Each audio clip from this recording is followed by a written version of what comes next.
Hello everybody and welcome back to another Star Wars figure review. Today we're going to go ahead and take a look at a bounty hunter most notorious for probably the world's biggest epic fail, Greedo from the Vintage Saga collection. Um, Definitely a cool figure. I know it's really old, but I don't know, I really do like this figure.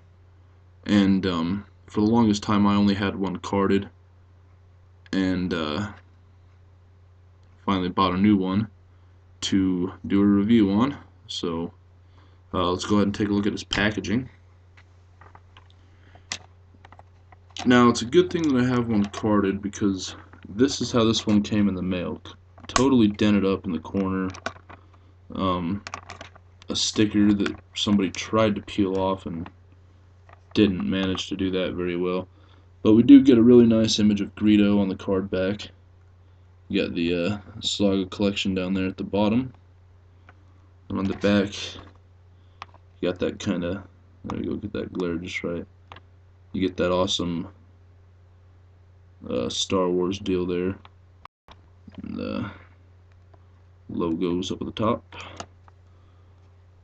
And picture of the original Greedo, 78. So I really do like these hard cases that these figures came in. Highly collectible, I thought, and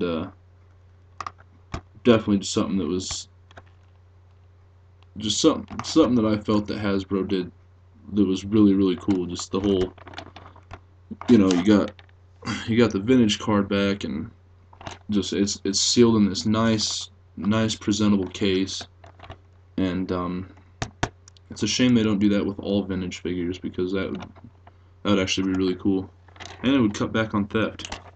I went into Walmart the other day and there was like 7 or 8 freaking vintage figures, just empty boxes.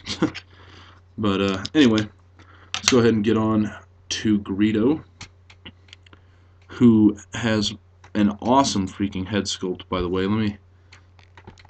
Let me remove his head so we can kind of get in there a little bit better. I love the head sculpt on this Greedo. I think Hasbro did a tremendous job at that.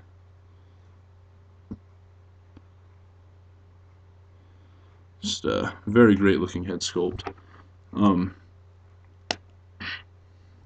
I really do like this figure, all in all. Especially the hand. A lot of figures you have that problem of, well, they don't really quite hold the gun that well.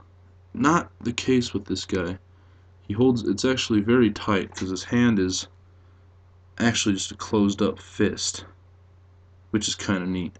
And obviously he's got his holster on his belt there, which is actually quite nicely detailed as well. And the gun actually sits in there quite well. So Hasbro did actually a very good job on this figure. I'm gonna go ahead and put his gun back in his hand real quick. It's almost too tight of a fit, really. There we go.